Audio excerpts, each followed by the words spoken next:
Hello बच्चों, आप सभी को नमस्कार। सब कैसे हैं? सब कुशल मंगल से होंगे। चलिए आज हम अध्याय 6 का ही कुछ पॉइंट थे, उसको मैं आपको याद करवा देता हूं एक शॉर्ट्स में। इतने सारे वीडियोस में हमने जो पढ़ा उसमें से सार चीज। तो इसमें सबसे पहले जो कोशिका सजीवों की संरचनात्मक एवं कार्यात्मक इकाई होती है।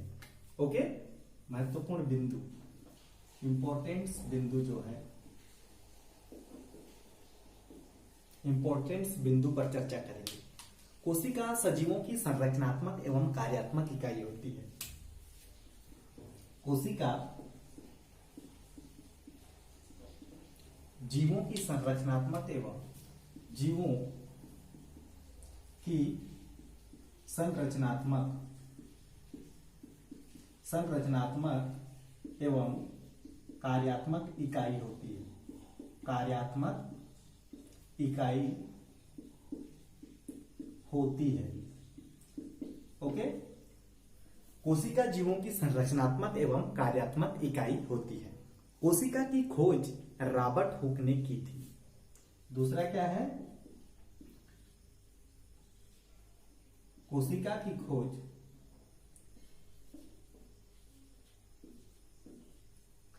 कोशिका की खोज 1665 में रॉबर्ट हुक ने की थी। कोशिका की खोज जो है 1665 में रॉबर्ट हुक ने की थी। कोशिका के चारों ओर एक लचीली चयनात्मक पारगम्य झिल्ली पाया जाता है। ओके, कोशिका के चारों ओर लचीली चयनात्मक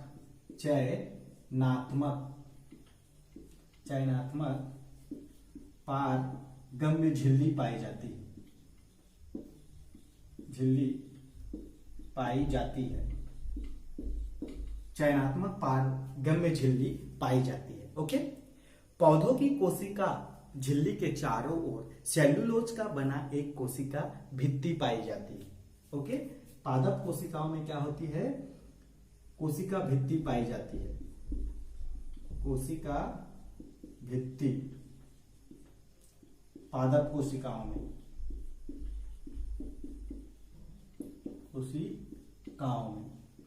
पादप कोशिकाओं में कोशिका भित्ति पाई जाती है, जिसका निर्माण सेल्यूलोज से होता है। सेल्यूलोज किसका बना होता है? सेल्यूलोज का बना होता है। ओके, तो यूकेरियोटिक कोशिका में केंद्रक दोहरी झिल्ली युक्त वाली होती है। जो यूकेरियोटिक कोशिकाएं होती हैं, यूकेरियोटिक कोशिकाएं मतलब विकसित कोशिकाएं जो होती हैं, इनमें केंद्रक झिल्ली दोहरी झिल्ली युक्त होती है। कोशिका झिल्ली जो है दोहरी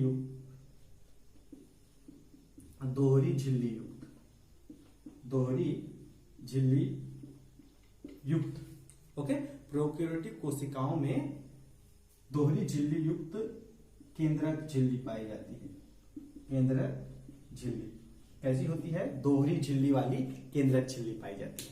लाइसोसोम दोहरी झिल्ली युक्त कोशिकांग है। लाइसोसोम भी कैसा है? दोहरी झिल्ली युक्त कोशिकांग है, जिसमें कई प्रकार के पदार्थ या एंजाइम पाए जाते हैं जो कोशिकाओं को नष्ट करने का काम करता है। लाइसोसोम में भी दोहरी झिल्ली पाई जाती है। लाइसोसोम दोहरी झिल्ली पाई जाती है। इसमें भी दोहरी झिल्ली उपस्थित, और इसमें एंजाइम्स पाए जाते हैं। एंजाइम्स जो मृत कोशिकाओं को नष्ट करने का काम करता है। मृत कोशिकाओं को नष्ट करते हैं, या फिर ऐसे पदार्थ जो खराब हो चुके होते हैं उनको नष्ट करने का काम करता है। गाल्जी काय, अगला, गाल्जी काय में पदार्थों को पैकिंग करने का काम किया जाता है। ओके, तो गाल्जी काय क्या करता है? गाल्जी काय पदार्थों को पैकेजिंग करता है। पदार्थों का पैकेजिंग गाल्जी काय पदार्थों का पैकेजिंग करता है। पैकेजिंग करके उन पदार्थों को अंतः प्राद्रव्य जालिका के द्वारा जो है कोशिका के विभिन्न भागों तक पहुंचाया जाता है। माइटोकॉन्ड्रिया, अगला जो है माइटोकॉन्ड्रिया कोशिका का ऊर्जा घर कहलाता है। ऊर्जा घर माइटोकॉन्ड्रिया। माइटोकॉन्ड्रिया जो है यह ऊर्जा घर है कोशिका का। अगला लवक। लवक ऐसे कोशिकांग हैं जो केवल पादप कोशिकाओं में पाए जाते हैं। लवक केवल पादप कोशिकाओं में पाए जाते हैं, पादप कोशिकाओं में ही पाए जाते हैं। और लवक की उपस्थिति से ये दो प्रकार के होते हैं, रंगीन और रंगहीन। इनके दो प्रकार होते हैं, रंगहीन और रंगीन। रंगहीन में क्लोरोफिल अनुपस्थित होता है, ये लवक है। क्लोरोफिल अनुपस्थित होता है, जबकि रंगीन में क्लोरोफिल उपस्थित रहता है। ओके, क्लोरोफिल युक्त रंगीन लवक को क्लोरोप्लास्ट कहते हैं। क्या कहा जाता है? क्लोरोप्लास्ट। क्लोरोप्लास्ट। और इसी क्लोरोप्लास्ट की सहायता से पौधे प्रकाश संश्लेषण की क्रिया करते हैं। प्रकाश संश्लेषण की क्रिया पौधे इसी क्लोरोप्लास्ट के कारण ही करते हैं। प्रोकैरियोटिक कोशिकाओं में झिल्ली युक्त कोशिकांग अनुपस्थित होते हैं। जो प्रोकैरियोटिक कोशिकाएं होती हैं, प्रोकैरियोटिक कोशिकाएं अर्थात प्राचीन और अविकसित कोशिकाएं, इनमें कोशिका झिल्ली विहीन कोशिकांग पाए जाते हैं। कोशिका झिल्ली विहीन कोशिकांग जो है पाए जाते हैं। कोशिकाएं चपटी नहीं होती, कोशिकाएं चपटी नहीं होती, 3 डायमेंशनल होते हैं, त्रिविमीय वाले होते हैं।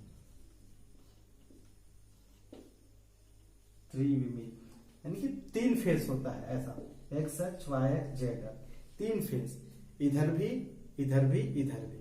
ओके, लंबाई चौड़ाई ऊंचाई सारा चीज जो है इसमें पाया जाएगा। तो कोशिकाएं इस तरीके से होती हैं। और ये कोशिकाओं के केंद्रक, ओके, कोशिकाओं में जो केंद्रक पाया जाता है, जो माइटोकॉन्ड्रिया पाया जाता है, और जो लवक होते हैं, कौन कौन से, इस साइड लिख देता हूं। कोशिकाओं में केंद्रक माइटोकॉन्ड्रिया और लवक, ये अनुवांशिक पदार्थ होते हैं। आनुवांशिक गुणों को वहन करने वाले अनुवांशिक पदार्थ होते हैं। तो इस तरीके से हम देख सकते हैं इस अध्याय का जीवन की मौलिक इकाई कोशिकाओं का कुछ इंपॉर्टेंट फैक्ट, जैसे कि कोशिका जीवों की संरचनात्मक एवं कार्यात्मक इकाई है। दूसरा, कोशिका की खोज 1665 में रॉबर्ट हुक ने की थी। लचीली चयनात्मक पारगम में झिल्ली कोशिकाओं के चारों ओर पाई जाती है। कोशिका भित्ति केवल पादपों में पाया जाता है, जिसका निर्माण सेल्यूलोज से होता है।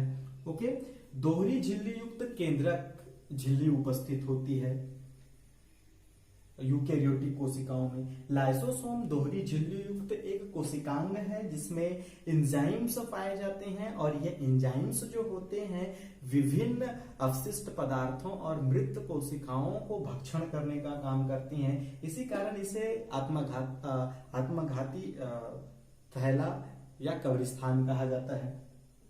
सुसाइड बैग लाइसोसोम को। गाल्जी का है पदार्थों को, जो आवश्यक पदार्थ होते हैं उनको पैकिंग करके आगे ट्रांसपोर्ट दूसरे कोशिकांगों तक ले जाने के लिए पैकेजिंग करने का काम करता है। माइटोकॉन्ड्रिया जो होता है यह भोजन का संचित करके रखता है जब अधिक हो जाता है तो, और जब भोजन की कमी होती है तो उस समय वह पूरे कोशिका को भोजन प्रदान करता है, इसलिए इसे पावर हाउस कहा जाता है। लवक पादप कोशिकाओं में पाया जाता है। इसमें एक क्लोरोफिल नामक लवक पाया जाता है, जो उसकी उपस्थिति से रंगहीन और रंगहीन कोशिकाएं लवक के होते हैं। ओके, क्लोरोप्लास्ट पौधों में पाया जाता है और इसी क्लोरोप्लास्ट के सहयोग से जो है पौधे प्रकाश संश्लेषण की क्रिया कर अपना भोजन बनाते हैं। प्रोकैरियोटिक कोशिकाओं में कोशिका झिल्ली जो है नहीं पाई जाती। ओके, फिर कोशिकाएं चपटी होती हैं। यह तथ्य गलत है, क्योंकि कोशिकाओं में तीनों फेस पाया जाता है, एक्स अक्ष, वाई अक्ष और जेड अक्ष, यानी कि इसमें लंबाई भी है, चौड़ाई भी है और ऊंचाई भी है। अब देखेंगे कि कोशिका में ऐसा कौन सा पदार्थ है जो गुणों को एक पीढ़ी से दूसरे पीढ़ी में स्थानांतरित करता है। तो ऐसे पदार्थ जो गुणों को एक पीढ़ी से दूसरे पीढ़ी में स्थानांतरित करते हैं उनको अनुवांशिक पदार्थ कहा जाता है। और किसी कोशिका के अंदर जो अनुवांशिक पदार्थ होता है वह उसके केंद्रक में, माइटोकॉन्ड्रिया में और लवक में पाया जाता है। तो आप इन सारी बिंदुओं को बार बार पढ़ते जाइए, आपको देखना एक दिन यह बड़ी आसानी से याद रहेगी। ओके, अगले हम क्लास में नए लेक्चर के साथ नए अध्याय को शुरू करेंगे। तब तक के लिए आप सभी को जय हिंद।